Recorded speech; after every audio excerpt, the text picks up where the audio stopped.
And to all, our today topic is Chabahar port. Chabahar port बहुत ही important topic है। Personal interview में अगर वो बच्चे की जनरल अवेयरनेस चेक करने के लिए, जियो पॉलिटिक्स अवेयरनेस चेक करने के लिए अगर कुछ भी क्वेश्चन पूछते हैं तो छबाहर पोर्ट कहीं ना कहीं ज़रूर आएगा आंसर में। ठीक है, तो ये इस टॉपिक को अच्छे से पढ़ना है। तो लेट्स स्टार्ट। छबाहर पोर्ट जो है वो south east Iran in the gulf of Oman में है। यह सिर्फ ओनली पोर्ट है जिसका डायरेक्ट एक्सेस है समुद्र के साथ।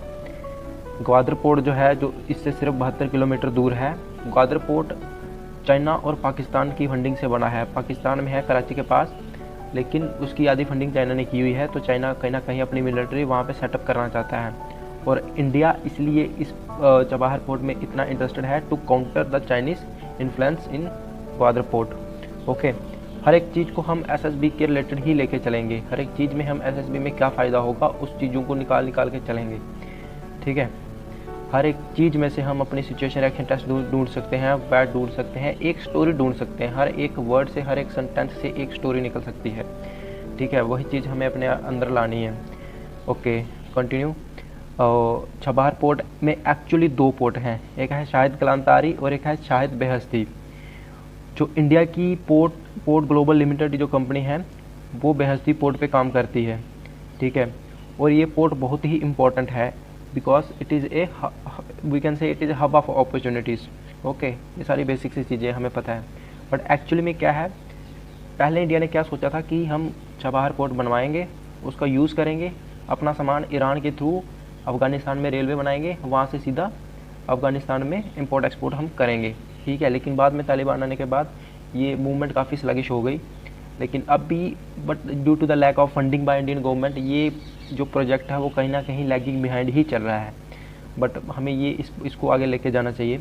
However India Iran bilateral relations are complex since Iranian revolution. India के और ईरान के और अमेरिका के जो रिलेशंस हैं उसमें काफ़ी ज़्यादा अप्स एंड डाउन्स आए हैं। ठीक है, क्योंकि बहुत सारी चीज़ें हैं जिन पे ये हमारे जो रिलेशन है ये निर्भर करते हैं। फुल एक मैंने वीडियो बनाई है इंडिया ईरान रिलेशनशिप पे, प्लीज़ ज़रूर देखिएगा, उसमें पूरा क्लियर हो जाएगा कि क्या रिलेशन है, क्या अच्छे हैं क्या बुरे हैं।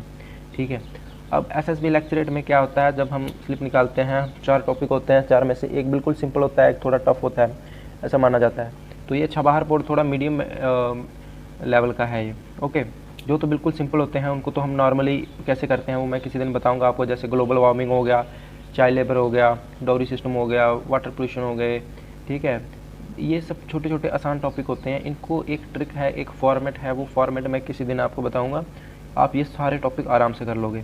लेकिन जो इन्फॉर्मेटिव ये टॉपिक्स होते हैं, जैसे ये छबाहर पोर्ट है, नेक्स्ट वीडियो में लाऊंगा इंडिया की फॉरेन पॉलिसी ऑफ इंडिया, उससे नेक्स्ट होगी handling the refugees in India. ठीक है, ये जो पिछला था बांग्लादेश रिलेशंस, उसके बाद एक जापान के साथ रिलेशंस लाएंगे। ये सारे टॉपिक है, ये इन्फॉर्मेटिव टॉपिक होते हैं, ये टॉपिक हर जगह काम आते हैं, इसलिए सबसे पहले मैं इनको कवर कर रहा हूँ। ठीक है, इसलिए इनको प्लीज़ ध्यान से सुनिए। ओके, अब इनमें क्या है, हमने इंट्रोडक्शन देख लिया कि भाई क्या है। अब हम ये देखेंगे छबाहर पोर्ट के फ़ायदे क्या क्या हैं इंडिया को, फिर देखते हैं कि रोड ब्लॉक्स क्या हैं, क्या क्या मुश्किलें आ रही हैं हमें, फिर देखेंगे कि क्या होना चाहिए, माई रिकमेंडेशन क्या है। 3 पार्ट में हम वीडियो को कवर करेंगे। तो पहला पार्ट की फ़ायदे क्या क्या हैं। पहला ये है कि ये डायरेक्ट रूट है अफ़गानिस्तान के लिए, क्योंकि इंडिया का पाकिस्तान के साथ अप डाउन चलता रहता है। ठीक है, तो पॉलिटिकली सस्टेनेबल कनेक्टिविटी जो है वो यहीं से है। इंडिया की अगर अफ़गानिस्तान के साथ जाना है तो पॉलिटिकली सस्टेनेबल यही रूट है। ठीक है, पाकिस्तान कभी भी डिनाई कर सकता है, उसके ऊपर से नो फ्लाइंग जोन वो कर सकता है, ट्रकों को नहीं जाने देगा। ठीक है, वो तो उसका विश्वास नहीं है हमें।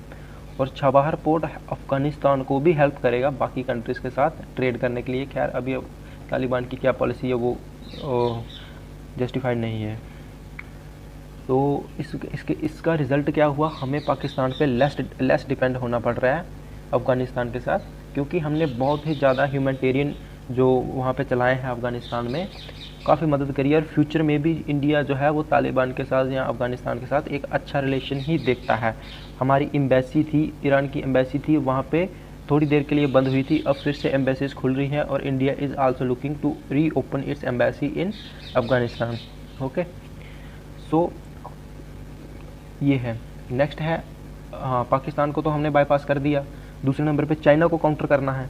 चाइना जो अपना सी पैक बना रहा है, चाइना पाकिस्तान इकोनॉमिक कॉरिडोर, जो मैंने पहले बता दिया, वो ग्वादर पोर्ट पे ख़त्म होता है और ग्वादर पोर्ट जस्ट 72 किलोमीटर दूर है छबाहर पोर्ट से। अगर वो अपनी आर्मी वहाँ पे ला सकता है, अपनी नेवी वहाँ पे ला सकता है, तो हम भी अपनी नेवी वहाँ पे ले जा सकते हैं। इस पर्पज़ के लिए हमें छबाहर पोर्ट पे इन्वेस्टमेंट करी जा रही है।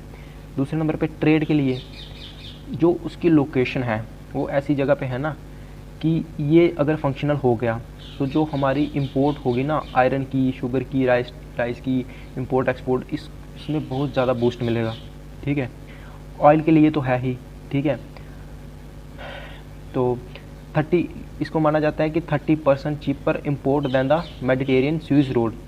जो हमारा मेडिटेरियन सी से लेके मेडिटेरियन कैनाल, रेड सी, ठीक है, जिबूती, तो गेटवे ऑफ टीयर्स, वो वाले रास्ते से जो हमारा इंडिया के पास सामान आता है, और दूसरा हमारा ये जो गल्फ़ ऑफ ओमान से सीधा अरबियन सी से सीधा हमारे पास सामान आएगा, ये 30% चीपर होगा। 30% अगर सस्ता सामान मिलने लग जाए, ऑयल मिलने लग जाए, नेचुरल गैस मिलने लग जाए, तो इंडिया को और क्या चाहिए। ठीक है, तो छबाहर पोर्ट के ज़रिए हमें नेचुरल गैस सेंट्रल एशिया से जैसे कंट्रीज हैं लाइक तुर्कमेनिस्तान, अफ़गानिस्तान, इनसे हमें मिल सकती है। और ये एक पाइपलाइन प्रोजेक्ट भी चल रहा है, TAPI, Turkmenistan, Afghanistan, Pakistan and India pipeline. ये बहुत ही इम्पोर्टेंट प्रोजेक्ट है। इससे हाई स्पीड डीजल बहुत ही कम टाइम में पहुंचाया जा सकता है। इंडिया बांग्लादेश पाइपलाइन प्रोजेक्ट मैंने लास्ट वीडियो में बताया था, अगर आपने नहीं देखी है तो प्लीज़ वो भी देख लीजिएगा। ह्यूमैनिटेरियन ऑपरेशंस वो तो है ही। Link to international north south transport corridor. ठीक है, छबाहर पोर्ट से इंडिया को बूस्ट तो मिलेगा ही ईरान के साथ असेस के लिए, बट आल्सो ये नॉर्थ साउथ ट्रांसपोर्ट कॉरिडोर है जो है उसमें भी बहुत हेल्पफुल होगा ना। सो क्या है कि India, Russia, Iran, Europe and central Asia, इन सबको जोड़ने का एक जो कॉरिडोर है उसको बोला जाता है।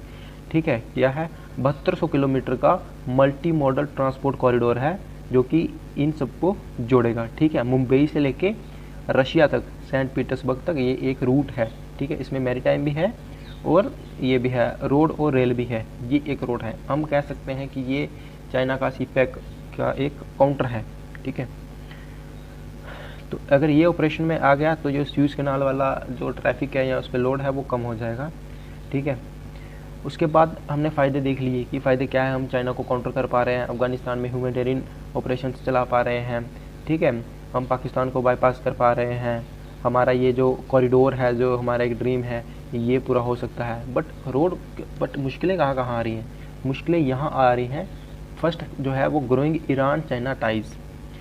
ईरान जो है वो चाइना की साइड जा रहा है क्योंकि इंडिया जो है वो अमेरिका की साइड, मतलब ये एक वो है, इंडिया ईरान रिलेशनशिप की वीडियो है, वो आप देख लीजिएगा, उसमें पूरा अच्छे से किया है। वैसे अगर मैं अभी इसको एक्सप्लेन करूँगा तो वीडियो ज़्यादा लंबा हो जाएगा। ठीक है, तो चाइना को काउंटर करने के लिए इंडिया जो है वो अमेरिका की साइड डाउन है और ईरान जो है वो चाइना की साइड। ठीक है, ओके, नेक्स्ट जो है